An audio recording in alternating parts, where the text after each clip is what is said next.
नमस्कार दोस्तों, मैं हरिओम शर्मा द एयरसन अकेडमी के यूट्यूब चैनल पर आप सभी मित्रों का हार्दिक स्वागत करता हूं। जैसा कि दोस्तों हमने कल के लेक्चर में कोशिका के स्ट्रक्चर को देखा था, सेल के स्ट्रक्चर को देखा था। आज हम कोशिका के पार्ट के बारे में बात करेंगे, भागों के बारे में बातें करेंगे।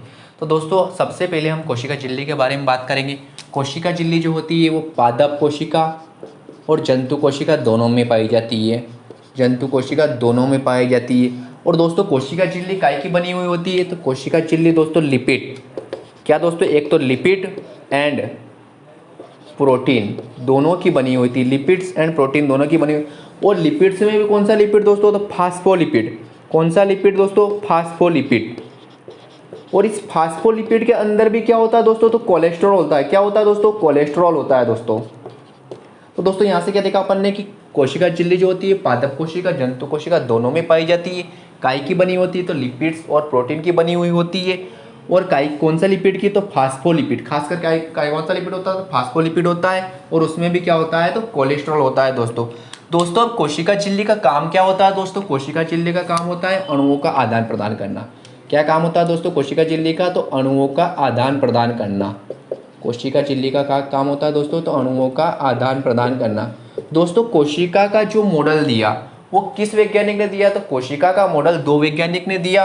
एक का उनका नाम है सिग्नर एंड निकोलसन। किसने दिया दोस्तों? सिग्नर एंड निकोलसन ने दिया। कब दिया? 1972 में दिया दोस्तों। कब दिया? 1972। दोस्तों पहले क्या होता था, कोशिकाओं में इनका अध्ययन करना मुश्किल होता था। लेकिन जब 1950 में, कब दोस्तों? 1950 में जब इलेक्ट्रॉन सूक्ष्मदर्शी की खोज हुई। काय की दोस्तों? इलेक्ट्रॉन सूक्ष्मदर्शी की खोज हुई तो इन सभी चीज़ों का अध्ययन करना क्या हो गया? आसान हो गया। तो दोस्तों कोशिका झिल्ली के बारे में क्या देखा हमने कि कोशिका झिल्ली जो होती है पादप कोशिका जंतु कोशिका दोनों में होती है। काय की बनी हुई थी? तो लिपिड्स एंड प्रोटीन की बनी होती है। और इसके अंदर क्या होता है? लिपिड्स में खासकर तो फास्फोलिपिड्स होता है। और फास्फोलिपिड में क्या होता है? तो कोलेस्ट्रॉल होता है। कोशिका झिल्ली का काम क्या होता है? तो अणुओं का आदान प्रदान करना। और सबसे पहला मॉडल जिसने कोशिका झिल्ली का दिया था उनका नाम है सिग्नर एंड निकोलसन। कब दिया था? 1972 में दिया था। ठीक है दोस्तों, अब हम बात करते हैं कोशिका भित्ति के बारे में बात करते हैं। कोशिका भित्ति जो होती है दोस्तों वो सिर्फ और सिर्फ पादप कोशिकाओं में पाई जाती है। कहाँ पाई जाती है? सिर्फ और सिर्फ पादप कोशिकाओं में पाई जाती है। कोशिका भित्ति के क्या फंक्शन होते हैं? कोशिका भित्ति जो होती है, कोशिका भित्ति जो होती है दोस्तों, सेल वॉल जिसको कहते हैं हम इंग्लिश में, कोशिका भित्ति सेल वॉल। सेल वॉल तो दोस्तों ये काय में पाई जाती है? तो सिर्फ और सिर्फ पादप कोशिकाओं में पाई जाती है। जंतु कोशिकाओं में कोशिका भित्ति नहीं होती है दोस्तों, याद रखना। ये सिर्फ काय में पाई जाती है, पादप कोशिका में पाई जाती है। बहुत से एग्जाम में क्वेश्चन पूछा गया है कि क्या जंतु कोशिका में पादप कोशिका भित्ति पाई जाती है दोस्तों? तो नहीं पाई जाती है। और कोशिका सेल वॉल जो होती है काय की बनी हुई होती है पादपों में? तो सेल्यूलोज की बनी हुई होती है दोस्तों। काय की बनी होती है? सेल्यूलोज की। और ये सेल्यूलोज होता है, इसके अंदर भी क्या होता है दोस्तों? तो कार्बोहाइड्रेट होता है। क्या होता है दोस्तों? कार्बोहाइड्रेट होता है दोस्तों। और ये दोस्तों आपको पता होना चाहिए कार्बोहाइड्रेट भी 3 प्रकार के होते हैं, मोनोसेकेराइड, डाइसेकेराइड, पॉलीसेकेराइड। तो दोस्तों इस सेल्यूलोज में जो कार्बोहाइड्रेट है वो कौन सा सेकेराइड है? तो दोस्तों वो है पॉलीसेकेराइड। क्या है दोस्तों? पॉलीसेकेराइड। पॉलीसेकेराइड। दोस्तों ये जो सेल्यूलोज की जो पादप कोशिका की जो कोशिका भित्ति बनी हुई थी ये सबसे हार्डेस्ट होती है। कोशिका का सबसे कठोरतम भाग होता है। कौन सा भाग होता है दोस्तों? सबसे कठोरतम भाग होता है। ये सबसे कठोरतम भाग क्यों होता है दोस्तों? क्योंकि इसमें जो वाटर होता है, जो जल की मात्रा होती है दोस्तों, क्या दोस्तों? जो जल की मात्रा होती है वो क्या होती है? 0% होती है। और जिस चीज़ में जल नहीं होता है वो क्या होती है? डेड होती है। तो ये कौन सी सेल होती है दोस्तों? डेड सेल होती है। दोस्तों बहुत सी एग्जाम में पूछा गया है ये क्वेश्चन कि सबसे हार्डेस्ट पार्ट कोशिका का कौन सा है? तो वो है कोशिका भित्ति। दोस्तों बहुत से एग्जाम में पूछा गया है कि कोशिका भित्ति का काम क्या है? तो दोस्तों ये सबसे हार्ड है तो कई का काम करेगी? प्रोटेक्शन का काम करेगी। तो कोशिका भित्ति का काम क्या है? सुरक्षा प्रदान करना कोशिका को। दोस्तों कोशिका भित्ति का काम क्या है? सुरक्षा प्रदान करना। दोस्तों बहुत सी एग्जाम में क्वेश्चन पूछा गया है कि कवक की कोशिका भित्ति काय की बनी हुई होती है? तो दोस्तों कवक की कोशिका भित्ति काय की बनी हुई होती है? काइटिन की बनी हुई होती है दोस्तों। काय की बनी होती है दोस्तों? काइटिन की बनी होती है। और बैक्टीरियल सेल, बैक्टीरियल सेल के भी क्वेश्चन बहुत पूछे गए हैं दोस्तों कि बैक्टीरियल सेल की कोशिका काय की बनी हुई होती है।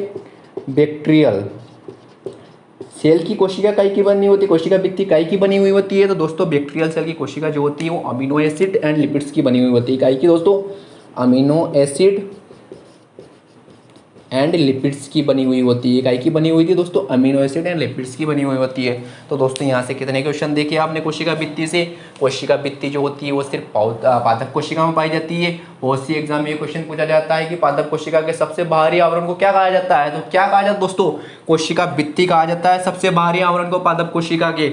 और पादप कोशिका जो है वो काय की बनी हुई है, तो सेल्यूलोज की। कोशिका भित्ति काय की बनी हुई हो, तो सेल्यूलोज की बनी हुई होती है।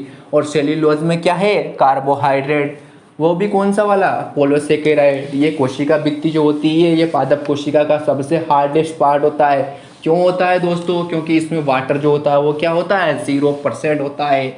और दोस्तों ये क्या होती है, डेड सेल होती है। और कवक कोशिका की बात करी हमने, कवक में जो कोशिका भित्ति होती है वो काय की होती है दोस्तों, तो काइटिन की होती है। नोट कर लीजिएगा दोस्तों, कवक में कोशिका भित्ति काय की होती है, काइटिन की होती है।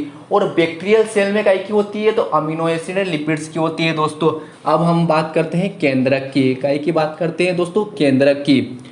तो केंद्रक की खोज हमने छठी सातवीं के एनसीईआरटी में बहुत बार पूछा है। ये इसका एक क्वेश्चन बहुत बार पूछा जा रहा है एग्जाम में। आप किसी भी एग्जाम की तैयारी कर रहे हो तो अपन ने छठी सातवीं के एनसीईआरटी में पढ़ा है कि केंद्रक की खोज किसने की। तो एक बहुत ही फेमस वैज्ञानिक है जिनका नाम है रॉबर्ट ब्राउन। क्या है दोस्तों, रॉबर्ट ब्राउन ने की थी किसकी, केंद्रक की खोज। कब की थी दोस्तों, तो वो की थी 1831 में। नोट कर लीजिएगा दोस्तों, एग्जाम में बहुत बार पूछा गया है कि केंद्र की खोज किस वैज्ञानिक ने की थी, किसने की थी, रॉबर्ट ब्राउन ने की थी दोस्तों। एक क्वेश्चन और बहुत एग्जाम में पूछा गया है कि केंद्रक, जो केंद्रक होता है वो कोशिका का सबसे बड़ा भाग होता है। क्या होता है दोस्तों, सबसे बड़ा भाग केंद्रक होता है कोशिका का। सबसे बड़ा भाग भी क्या होता है, ये होता है। और कोशिका, इस केंद्रक को कोशिका की ब्रेन सेल भी कहा जाता है, दिमाग की कोशिका भी कहा जाता है। इसको क्या कहा जाता है दोस्तों, ब्रेन सेल भी कहा जाता है।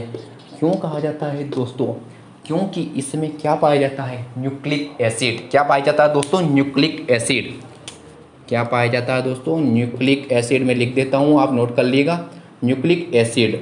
और दोस्तों न्यूक्लिक एसिड, और इस न्यूक्लिक एसिड में क्या पाया जाता है, तो एक क्रोमोसोम पाया जाता है जिसका नाम है क्रोमोटिन।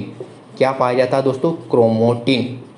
क्रोमोटिन ये क्या है, एक गुणसूत्र है दोस्तों। क्या है, गुणसूत्र, एक धागे नुमा संरचना है। और इस क्रोमोटिन में, इस गुणसूत्र में, इस क्रोमोसोम में क्या पाया जाता है दोस्तों, तो हमारा DNA and RNA. DNA and RNA किस में पाया जाता है, तो वो पाया जाता है क्रोमोटिन में। और क्रोमोटिन कहीं में पाया जाता है, तो केंद्रक में। तो डीएनए और आरएनए का फुल फॉर्म तो आपको पता ही होगा। डीएनए का फुल फॉर्म क्या है, डीएनए का पूरा फुल फॉर्म क्या है, तो ऑक्सी न्यूक्लिक एसिड। क्या है दोस्तों, ribo nucleic acid, deoxy ribo nucleic acid. और आरएनए का क्या है दोस्तों, तो राइबो न्यूक्लिक एसिड। क्या है दोस्तों, राइबो न्यूक्लिक एसिड। दोस्तों यहाँ से कितने क्वेश्चन निकल रहे हैं आपके कि कोशिका केंद्र की खोज सबसे पहले केंद्र की खोज किसने की, तो रॉबर्ट ब्राउन ने की। कब की, 1831 में की। केंद्र, कोशिका का सबसे बड़ा भाग कौन है, तो वो क्या है, केंद्र के। और इसको ब्रेन सेल क्यों कहा जाता है, क्योंकि इसमें न्यूक्लिक एसिड पाया जाता है। और वो काय के फॉर्म में पाया जाता है, तो क्रोमोटिन के फॉर्म में पाया जाता है। और क्रोमोटिन जो क्या है, एक अनुवांशिक पदार्थ है। क्या है दोस्तों, एक अनुवांशिक पदार्थ है। और अनुवांशिक पदार्थ क्रोमोसोम है। क्या है दोस्तों, क्रोमोसोम है। और क्रोमोसोम में क्या पाई जाती है, धागे नुमा संरचना पाई जाती है, जिसे हम क्या कहते हैं, डीएनए एंड आरएनए। डीएनए का फुल फॉर्म क्या है दोस्तों, तो deoxy ribo nucleic acid. And RNA का फुल फॉर्म क्या है दोस्तों, तो ये है राइबो न्यूक्लिक एसिड। दोस्तों केंद्रक किन किन में प्रेजेंट नहीं होता है, तो इनमें किन सेल में केंद्रक प्रेजेंट नहीं होता है, तो मैं आपको बताता हूँ। जो मेच्योर होते हैं, जिनका मतलब मेच्योरेशन जो बड़े हो गए हैं, जो मेच्योर जिनकी आरबीसी होती है, जिनकी मेच्योर आरबीसी होती है, इनके अंदर क्या नहीं पाया जाता है, केंद्रक नहीं पाया जाता है। ये तो जंतुओं की बात हो गई। किसकी बात हो गई, जंतुओं की बात होगी। अगर मैं पादप की बात करूं दोस्तों, तो पादप में किसके अंदर, आपने देखा होगा तने वाले भाग में दो चीज़ें होती, एक तो होता है जाइलम, एक होता है जाइलम, जो काय का काम करता है, पानी का संवहन करता है, वाटर का संवहन करता है पूरे पादप के अंदर। और फ्लोएम। फ्लोएम इसका काम क्या होता है दोस्तों? तो भोज्य पदार्थों का संवहन करना। क्या होता है? भोज्य पदार्थों का संवहन करना। भोज्य पदार्थों का संवहन करना। तो उस इस फ्लोएम के अंदर एक सीवन सेल होती है। कौन सी सेल होती है? सीवन सेल होती है, जिसके अंदर क्या नहीं पाया जाता है? केंद्रक नहीं पाया जाता। और इसका काम क्या होता है? तो ये क्या करती है? पौधों में ग्लूकोज बनाती है दोस्तों। क्या बनाती है? ग्लूकोज बनाती है दोस्तों। तो दोस्तों यहाँ से क्या देखा आपने कि आरबीसी किसके मतलब केंद्रक किसके अंदर? तो मेच्योर आरबीसी के अंदर। आरबीसी का मतलब है दोस्तों रेड ब्लड सेल। ये मैं ब्लड वाला टॉपिक लूंगा, उस दिन बताऊंगा आरबीसी का फुल फॉर्म क्या है। तो रेड ब्लड सेल, ये हमारा ब्लड के अंदर 3 कणिका होती है, इसमें से एक कणिका ये है। तो दोस्तों मेच्योर जंतुओं में आरबीसी में क्या नहीं होती है? मेच्योर आरबीसी में केंद्रक नहीं होता। और पादप में 2 भाग होते हैं तने वाले, जाइलम फ्लोएम। जाइलम जो था पानी का संवहन करता, फ्लोएम भोज्य पदार्थों का संवहन करता। तो फ्लोएम सीविन सेल होती है, जिसके अंदर क्या होता है? ग्लूकोज बनता है। और इसके अंदर क्या नहीं होता है? प्रेजेंट, ये केंद्रक प्रेजेंट नहीं होता है दोस्तों। और पादप कोशिकाओं में जो केंद्रक होता है दोस्तों, वो क्या होता है? इस कोशिका झिल्ली के पास होता है। इस कोशिका झिल्ली के पास होता है। किसके पास होता है? कोशिका झिल्ली के पास में होता है। और जंतुओं में जो केंद्रक होता है दोस्तों, वो कहाँ होता है? बीच में होता है दोस्तों। कहाँ होता है दोस्तों? केंद्रक बीच में होता है दोस्तों। अब हम केंद्रक के भाग देख लेते हैं। यहाँ से अपन को इतना पता चल गया कि मेच्योर आरबीसी में क्या नहीं होता है? क्या प्रेजेंट नहीं होता है? केंद्रक प्रेजेंट नहीं होता है। और पादप के अंदर, फ्लोएम के अंदर सीमिन सेल होती है, जिसके अंदर क्या नहीं प्रेजेंट होता है? केंद्रक प्रेजेंट नहीं होता है। पादप में जो केंद्रक होता है वो कोशिका झिल्ली के पास होता है। और जंतुओं में केंद्रक जो होता है वो कहाँ होता है? बीच में होता है। अब ये मैं एक केंद्रक बना रहा हूँ दोस्तों। ये क्या है? केंद्रक है। इसके बाहर एक झिल्ली होती है, जिसका नाम होता है केंद्रिका झिल्ली। क्या बोलते हैं दोस्तों इसको? केंद्रिका झिल्ली। क्या बोलते हैं दोस्तों इसको? केंद्रिका झिल्ली। ये झिल्ली कई का काम करती है दोस्तों? तो ये झिल्ली जो होती है इस केंद्र को प्रोटेक्शन प्रदान करती है, सुरक्षा प्रदान करती है। सुरक्षा प्रदान करती है। अब दोस्तों आपके माइंड में क्वेश्चन आ रहा होगा कि केंद्रिका झिल्ली बनी कई की हुई है? तो दोस्तों ये केंद्रिका झिल्ली प्रोटीन और लिपिड्स की बनी हुई होती है। काई की बनी हुई थी दोस्तों? प्रोटीन एंड लिपिड्स की बनी हुई होती है दोस्तों। अब इस केंद्रिका झिल्ली में भी कुछ छिद्र होते हैं दोस्तों, जैसे कि एक छिद्र यहाँ, एक छिद्र यहाँ, एक छिद्र यहाँ, एक छिद्र। एक भाग तो क्या हो गया? केंद्रिका झिल्ली। और इनको क्या बोला जाता है? केंद्रिका छिद्र। क्या बोला जाता है दोस्तों? केंद्रिका छिद्र।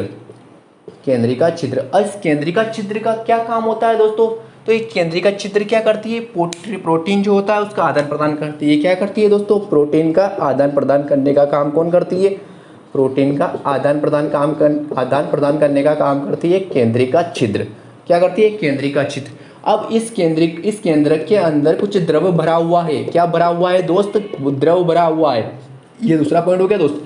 केंद्रिका द्रव, इस केंद्रक के अंदर केंद्रिका द्रव्य भरा हुआ है। क्या भरा हुआ है? केंद्रिका द्रव्य भरा हुआ है। बहुत सी एग्जाम में पूछा गया है दोस्तों। ये केंद्रिका द्रव्य जो केंद्रक के अंदर होता है ये रंगहीन होता है दोस्तों। बहुत सी बार एग्जाम में पूछा गया है दोस्तों। ये क्वेश्चन नोट कर लीजिएगा आप। ये कोशिका के अंदर वह कौन सा भाग है जो रंगहीन होता है? तो केंद्रिका द्रव्य वाला, केंद्रक के अंदर केंद्रिका द्रव्य वाला भाग है जो क्या होता है दोस्तों? रंगहीन होता है। तो दोस्तों ये क्या होता है? रंगहीन होता है। केंद्रक के अंदर केंद्रिका द्रव्य जो होता है रंगहीन होता है। और इस केंद्रिका द्रव्य में क्या क्या होता है दोस्तों? तो इस केंद्रिका द्रव्य में क्या होता है? यहाँ ऊपर लिख देता हूँ, वहाँ नजर नहीं आएगा आपकी। केंद्रिका द्रव्य, इसके अंदर क्या होता है? एक तो राइबोसोम होता है दोस्तों। क्या होता है? राइबोसोम होता है दोस्तों। दूसरा आरएनए होता है दोस्तों इसके अंतर्गत। इसके अंदर क्रोमोटिन भी होता है दोस्तों। और कुछ एंजाइम भी होते हैं दोस्तों इसके अंदर। क्या होते हैं दोस्तों? कुछ एंजाइम भी होते हैं इसके अंदर। तो दोस्तों इस केंद्रिका द्रव्य में क्या क्या होता है? तो राइबोसोम होता है, आरएनए होता है, क्रोमेटिन होता है, एंजाइम होता है। और ये क्या होता है दोस्तों? रंगहीन होता है। और किस फॉर्म में होता है? तो ये लिक्विड के फॉर्म में होता है। किस फॉर्म में आता है? लिक्विड के फॉर्म में होता है, तरल पदार्थ के रूप में होता है दोस्तों। किस फॉर्म में होता है? तरल पदार्थ के फॉर्म में होता है। अब इस केंद्रक के अंदर भी एक केंद्रिका है दोस्तों। क्या है? एक केंद्रिका है। मैं इधर का मिटा देता हूँ दोस्तों। देख लो, केंद्रिका झिल्ली है। ये क्या करती है? केंद्रक को प्रोटेक्शन प्रदान करने का काम करती है। और इसका काम क्या है? इकाई की बनी हुई है, प्रोटीन प्लस लिपिड्स की बनी हुई होती है दोस्तों। अब मैं केंद्रिका लिख देता हूँ यहाँ दोस्तों। केंद्रिका दोस्तों इसकी बात कर रहा हूँ। केंद्रिका दोस्तों जब सेल डिवीजन की प्रोसेस मैंने आपको कल बताई थी, तो सब इसका काम क्या होता है? सेल का डिवीजन करना। क्या काम है दोस्तों इसका? सेल का डिवीजन करना, मतलब सेलों का विभाजन करना। दोस्तों सबसे पहले कोशिका विभाजन किसी चीज का होता है तो वो है केंद्रिका। किसका दोस्तों? केंद्रिका। तो दोस्तों केंद्रिका के पार्ट में हमने बात की कि केंद्रिका का सबसे आउटर भाग, केंद्रक का सबसे आउटर भाग क्या कहलाता है? केंद्रिका झिल्ली कहलाता है। क्या कहलाता है दोस्तों? केंद्रिका झिल्ली। इसका काम क्या होता है? इस केंद्रक को प्रोटेक्शन प्रदान करना। इस केंद्रिका झिल्ली में कुछ छोटे छोटे छिद्र होते हैं, जिन्हें केंद्रिका छिद्र कहा जाता है। इन छिद्र का काम क्या होता है? तो प्रोटीन का आदान प्रदान करना। और दोस्तों इस केंद्रक के अंदर जो द्रव्य भरा होता है, केंद्रिका द्रव्य जिसे कहा जाता है, ये क्या होता है? रंगहीन होता है, कलरलेस होता है। बहुत सी एग्जाम में पूछा गया है क्वेश्चन है ये फेवरेट क्वेश्चन बन गया है एग्जामिनर का कि कोशिका का वह कौन सा भाग जिसमें जो रंगहीन होता है, तो कोशिका का वह भाग जिसमें जो रंगहीन होता है वो क्या है दोस्तों? तो वो है कोशिका केंद्रिका द्रव्य। केंद्रिका द्रव्य में क्या क्या होता है? तो राइबोसोम होता है, आरएनए होता है, क्रोमोटिन होता है और एंजाइम होता है। क्या क्या होता है दोस्तों? राइबोसोम होता है, आरएनए होता है, क्रोमोटिन होता है और एंजाइम होता है। अब केंद्रिका, इसके अंदर एक भाग और होता है जिसको बोलते हैं केंद्रिका। केंद्रिका का काम क्या होता है? तो सेल डिवीजन, कोशिका विभाजन में सबसे पहले अगर कोई चीज भाग लेती है तो वो है केंद्रिका। तो दोस्तों आप सबने इस केंद्रक के पार्ट भी देख लिए, हमने केंद्रक के बारे में भी जान लिया कि केंद्रक की खोज सर्वप्रथम किसने की थी? तो रॉबर्ट ब्राउन ने की थी। कब की थी? 1831 में की थी। और इसको ब्रेन सेल कहा जाता है कोशिका की। क्यों कहा जाता है? क्योंकि इसमें न्यूक्लिक एसिड होता है, जो किस फॉर्म में होता है? जेनेटिक मटेरियल के फॉर्म में होता है। और जेनेटिक मटेरियल में क्या होता है? तो क्रोमोसोम होता है। और क्रोमोसोम का काम क्या है? तो दोस्तों क्रोमोसोम के रूप में डीएनए एंड आरएनए प्रेजेंट होता है, जो धागेनुमा संरचना में बना होता है। और डीएनए का फुल फॉर्म क्या है? तो डीऑक्सी राइबोन्यूक्लिक एसिड। और आरएनए का फुल फॉर्म क्या है? तो राइबोन्यूक्लिक एसिड। जिस दिन मैं डीएनए एंड आरएनए के बारे में बताऊंगा, पूरा विस्तृत जानकारी दूंगा, आपको टेंशन ना लीजिए। अब हम बात करते हैं, ये तो बात हो गई केंद्रिका की। एक बार और बता देता हूं मैं कि कोशिका इस केंद्रक के सबसे आउटर भाग को केंद्रिका झिल्ली कहा जाता है, जो क्या काम करता है? इसको प्रोटेक्शन प्रदान करने का काम करता है। इसमें कुछ छोटे छोटे छिद्र होते हैं जिनको केंद्रिका छिद्र कहा जाता है। ये कई का काम करते हैं? तो प्रोटीन का आदान प्रदान करने का काम करते हैं। इसके बीच में एक केंद्रिका होती है जिसका काम क्या होता है? सेल डिवीजन का, जो कोशिका विभाजन में सर्वप्रथम भाग लेती है। इसके अंदर जो द्रव्य भरा होता है उसे केंद्रिका द्रव्य कहते हैं। ये कौन सा? रंगहीन होता है, कलरलेस होता है दोस्तों। और इस केंद्रिका द्रव्य के अंदर क्या क्या होता है? तो राइबोसोम होता है, आरएनए होता है, क्रोमोटिन होता है और एंजाइम होता है दोस्तों आपको इतनी सब चीज़ें क्लियर हो गई है। यहाँ से क्वेश्चन पूछा जाता है, खास क्वेश्चन, दो क्वेश्चन यहाँ से बहुत ही ज़्यादा इंपॉर्टेंट है। जो केंद्रिका, सबसे पहले सेल डिवीजन होता है वो किसके अंदर होता है दोस्तों? तो वो होता है केंद्रिका के अंदर। और यहाँ से एक, ये तो बहुत ही फेवरेट क्वेश्चन है दोस्तों, मैंने जो बताया आपको अभी कि सबसे रंगहीन पार्ट कौन सा है? तो रंगहीन पार्ट है दोस्तों कोशिका केंद्रिकाएं द्रव्य। अब हम बात करते हैं माइटोकॉन्ड्रिया की। माइटोकॉन्ड्रिया की बात करते हैं। कांड्रिया दोस्तों, इसको आपको पता है, आपने बहुत सी एग्जाम में पढ़ा है कि इसको ऊर्जा घर कहा जाता है। क्यों कहा जाता है आज जान लेंगे आप दोस्तों। इसमें क्या होता है? जब हम श्वसन की प्रक्रिया हमारे अंदर होती है, इकाई की प्रक्रिया होती है श्वसन की। जब हम सांस लेते हैं तो दोस्तों, हम सांस लेते हैं तो श्वसन की प्रक्रिया हमारे अंदर होती है। और जो ऑक्सीजन होता है वो हमारे ब्लड में उपस्थित आरबीसी, रेड ब्लड सेल, इसके अंदर हीमोग्लोबिन उपस्थित होता है। इस हीमोग्लोबिन के साथ ये क्या कर लेता है दोस्तों? बॉन्ड बनाता है, एक बॉन्ड बनाता है। और ये फिर कहाँ जाता है? माइटोकॉन्ड्रिया में जाता है दोस्तों। कहाँ जाता है? माइटोकॉन्ड्रिया में जाता है। और यहाँ क्या होता है? एक साइकिल चलती है। क्या चलती है दोस्तों? एक साइकिल चलती है। और इस साइकिल की खोज जिस वैज्ञानिक ने की, उनका नाम क्या है? क्रेब्स। क्या नाम है दोस्तों? क्रेब्स। दोस्तों एक बार और रिपीट कर लेता हूं मैं कि जब हमारे शरीर में श्वसन की प्रक्रिया होती है, हम सांस लेते हैं, तो जो ऑक्सीजन होता है वो हमारे आरबीसी में उपस्थित हीमोग्लोबिन के साथ बॉन्ड बनाता है। किसके साथ? हीमोग्लोबिन के साथ बॉन्ड बनाता है। और वो कहाँ जाता है? माइटोकॉन्ड्रिया में जाता है। और माइटोकॉन्ड्रिया में एक साइकिल चलती है, एक चेन चलती है। और इस चेन की खोज जिस वैज्ञानिक ने सर्वप्रथम की, उनका नाम था क्रेब्स। इसीलिए इस साइकिल को क्या बोला जाता है? क्रेब्स चक्र। दोस्तों इस क्रेब्स चक्र में क्या होता है?